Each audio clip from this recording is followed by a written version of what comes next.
E aí, alunos e alunas de todo o Brasil! Brasil! Tudo bem com vocês? Olha só, pessoal, mais uma aula de História do Brasil aqui no nosso canal.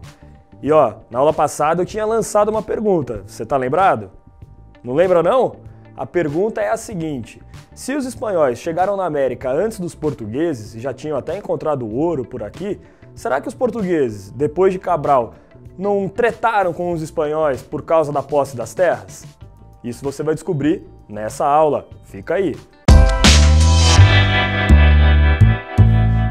Cara, hoje em dia, quando tem uma treta de um país contra o outro, às vezes por causa de território, ou por conta de uma guerra, ou uma população que quer se ver independente em uma região, quem é chamado para intervir no conflito, hein?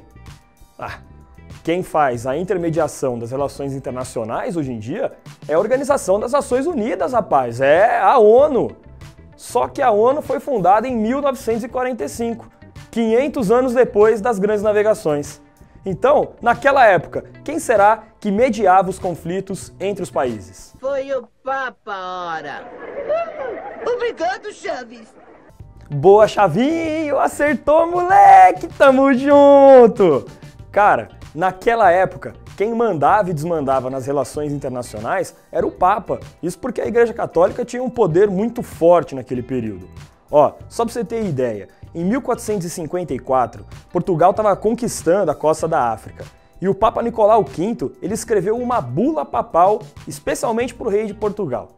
Mas ó, não vai confundir bula papal com bula de remédio não, hein?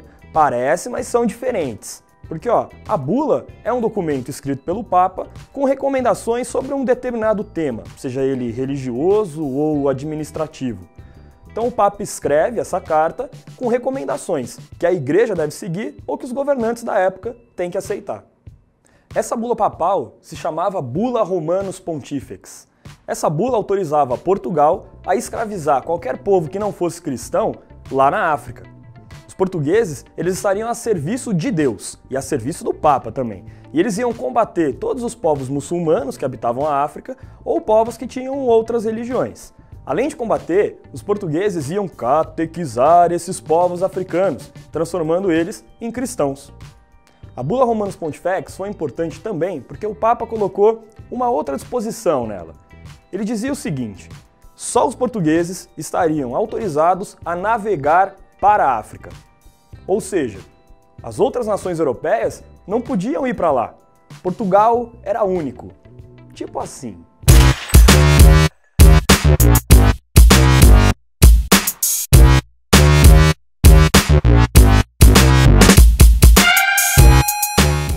Mas mano, em 1492 os espanhóis chegaram na América, você tá lembrado, né? E aí Portugal não estava mais sozinho nesse projeto de expansão marítima. E aí a gente tem um problema.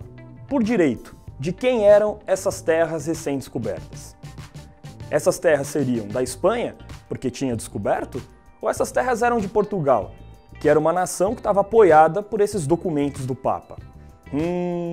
Nesse bololô todo, a Espanha pediu ajuda para um outro Papa, Alexandre VI.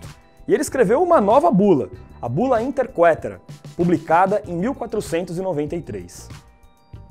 Segundo a Interquetera, as novas terras seriam divididas entre Espanha e Portugal.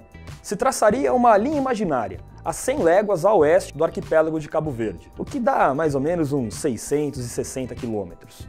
O que estivesse a oeste da linha seria da Espanha, já o que estivesse a leste seria de Portugal. Mas no ano seguinte, os portugueses quiseram fazer uma revisão na Bula Interquetera. Eles negociaram de novo com a Espanha e conseguiram chegar a um novo tratado, o Tratado de Tordesilhas. Esse tratado ampliava a tal da linha imaginária. Seria da Espanha o que estivesse a 370 léguas, mais ou menos uns 2.500 quilômetros, do arquipélago de Cabo Verde. Ou seja, o tratado aumentava o que seriam as terras pertencentes a Portugal no Ocidente.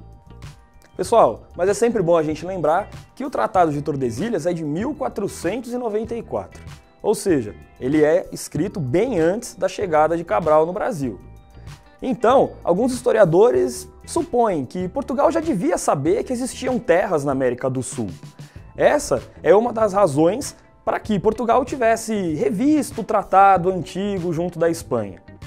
Ninguém sabe muito bem se Portugal sabia ou não da existência do Brasil e das terras na América do Sul. Por isso esse assunto ainda é polêmico. Mamilos! Mamilos são muito polêmicos. Mamilos! Os portugueses, com o Tratado de Tordesilhas, garantiram segurança na navegação do Atlântico Sul e continuaram com o monopólio da rota para a Índia através do contorno da África. E de quebra, o tratado ainda garantiu que aquela terra encontrada pelo Cabral seria uma possessão portuguesa. Muito bem, questão resolvida entre Portugal e Espanha. Mas e as outras nações, hein? Será que os outros países aceitaram essa divisão de boa? Será que eles ficaram pianinho, quietinho na deles? Deixa o mundo lá dividido com os portugueses, com os espanhóis. Será que foi assim? Claro que não, né, rapaz? Óbvio que não. As outras nações europeias ficaram indignadas com essa divisão no mundo, cara. E aí, quando eles começaram a se formar como estados modernos, eles começaram a reivindicar novas terras e começaram a fazer pressão contra Portugal e Espanha. Mano, desafiando o Papa, se liga no que o Francisco I, rei da França, falou. O sol brilha para todos. E eu gostaria de ver o testamento de Adão para saber de que forma este dividiu o mundo.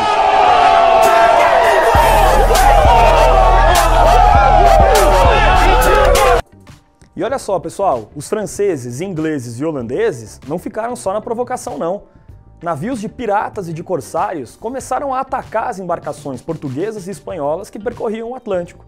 Esses barcos piratas roubavam mercadorias e afundavam os navios portugueses e espanhóis. E olha só, nos 30 anos seguintes, depois da descoberta do Brasil, esse território foi invadido por vários piratas, principalmente os franceses. Esses caras vinham aqui atrás do pau-brasil. Mas vamos deixar esse assunto para outra aula. Valeu! Ô cara, você vai curtir e vai compartilhar meu vídeo? Você tem que curtir e tem que compartilhar para que a gente continue te ajudando a estudar. Super didático, ligeiro, te salva na hora H. Tamo junto o ano inteiro, sucesso no vestibular.